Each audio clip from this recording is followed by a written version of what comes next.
Morning student. हम पढ़ रहे थे विश्व की प्रमुख जनजातियां। विश्व की प्रमुख जनजातियों में कल अपन ने एस्किमो के बारे में पढ़ा और एस्किमो में मैंने एक बात आपको नहीं बताई कि एस्किमो द्वारा बोली जाने वाली भाषा कौन सी है? एल्यूट। एस्किमो द्वारा बोली जाने वाली भाषा एल्यूट। आज हम पढ़ेंगे बुशमैन के बारे में। देखो बुशमैन जो है उष्णकटिबंधीय मरुस्थलीय क्षेत्र में निवास करने वाली जनजाति है। अगर हम बुशमैन जनजाति की बात करें तो बुशमैन जनजाति का संबंध निग्रिटो प्रजाति से है। निग्रिटो प्रजाति से बुशमैन जनजाति का संबंध है। जिस तरीके से एस्किमो जनजाति मंगोल प्रजाति से संबंधित थी, उसी तरीके से बुशमैन जो है वो निग्रिटो प्रजाति से संबंधित है। हम बुशमैन जनजाति के बारे में बात करते हैं। सबसे पहले इसके निवास क्षेत्र के बारे में बात करते हैं। अगर बुशमैन जनजाति के निवास क्षेत्रों की हम बात करें तो बुशमैन जनजाति 18 डिग्री दक्षिणी अक्षांश से 24 डिग्री दक्षिणी अक्षांश, 18 डिग्री दक्षिणी अक्षांश से 24 डिग्री दक्षिणी अक्षांश के मध्य बेचवाना लैंड नामक स्थान पर कालाहारी मरुस्थल में, अगर विश्व के मानचित्र के अनुसार अपन देखें तो ये अफ्रीका महाद्वीप के अगर मानचित्र में देखें तो ये जो सर्किल है वो लगभग बनता है कालाहारी मरुस्थल का। और इस कालाहारी मरुस्थल में 18 डिग्री दक्षिणी अक्षांश से 24 डिग्री दक्षिणी अक्षांश के मध्य बेचवाना लैंड नामक स्थान पर, विशेष रूप से बेचवाना लैंड एक क्षेत्र है, उस क्षेत्र के अंदर ये जनजाति निवास करती है। अगर हम देशों की बात करें तो दक्षिण अफ्रीका है, दक्षिण अफ्रीका के अलावा नामीबिया है, बोत्सवाना है, अंगोला है। ये देश ऐसे हैं जिन देशों में विशेष रूप से कालाहारी मरुस्थल के बेचवाना लैंड क्षेत्र में ये बुशमैन जनजाति जो है वो निवास करती है।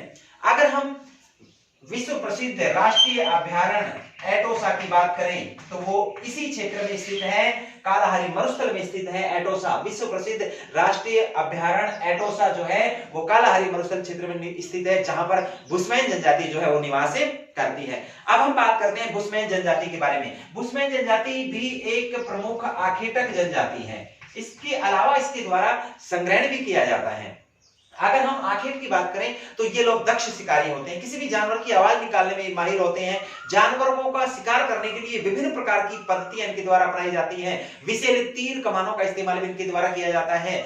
बड़े जानवरों को शिकार करने के लिए ये लोग चारों तरफ से घुमाकर लाते हैं, किसी भी कीचड़ में धंसाकर भी उसका शिकार कर लेते हैं। उसके अलावा किसी जानवर पर विषाक्त पदार्थ डालकर और जंगली जानवर को खाने के लिए आए तो वो जहर के कारण मर जाए, इसके द्वारा भी इनके द्वारा शिकार किया जाता है। उसके अलावा अपन बात करें, गहरे गड्ढों का निर्माण कर दिया जाता है जिनको घास फूस से ढक दिया जाता है और जंगली जानवरों को चारों तरफ से लाकर उस गड्ढे में गिरा दिया जाता है। तो ये कुछ पद्धतियां हैं जिनके द्वारा एस्किमो लोग जो है वो शिकार करते हैं, यानी शिकार करने में ये लोग दक्ष होते हैं। उसके अलावा अगर हम इनकी सामाजिक परंपराओं की बात करें तो ये लोग जो है बड़े ही ईमानदार होते हैं। अगर किसी भी दूसरे के क्षेत्र में अगर ये शिकार करते हुए घुस जाते हैं तो ऐसे में शिकार का आधा भाग जो है उनको बांट कर भी ये लोग देते हैं। ये लोग जो है वो भूत प्रेत में ज्यादा विश्वास करते हैं। यहाँ भूत प्रेत की बीमारी से इनको दूर करने वाला जो व्यक्ति होता है, झाड़ फूंक करने वाला, तंत्र मंत्र करने वाला जो व्यक्ति होता है, उसको ओझा के नाम से जाना जाता है।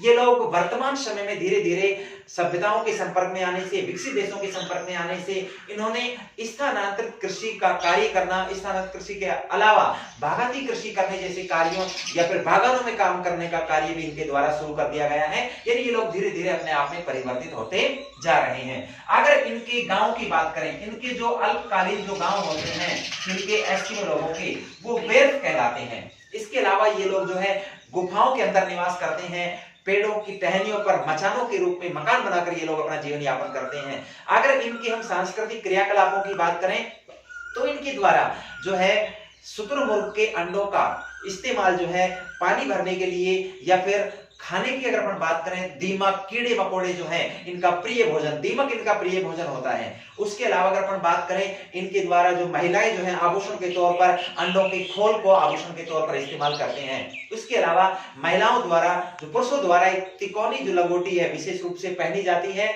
महिलाओं द्वारा एप्रेन के रूप में एक वस्त्र जो है जो कमर से बांधकर पहना जाता है। विशेष रूप से महिलाओं द्वारा पहने जाने वाला वस्त्र जो है वो चोगा है, जिसे स्थानीय भाषा में क्रॉस कहा जाता है। तो इस प्रकार के वस्त्र, इस प्रकार की खान पान, रहन सहन, वेशभूषा इन लोगों के द्वारा वर्तमान समय में अपनाई जाती है। और ये बुशमैन जनजाति जो है विशेष रूप से वर्तमान समय में सभ्यताओं के संपर्क में आने के कारण कृषि कार्य करना और स्थानांतरित कृषि जैसे व्यवसायों में लकड़ी काटना, वनों से संग्रहण करना, इस प्रकार के क्रियाकलाप भी इस जनजाति द्वारा वर्तमान में किए जाने लगे हैं। ये आपकी बुशमैन जनजाति थी। नेक्स्ट क्लास में हम भील और गौड़ दो जनजातियों के बारे में पढ़ेंगे। धन्यवाद।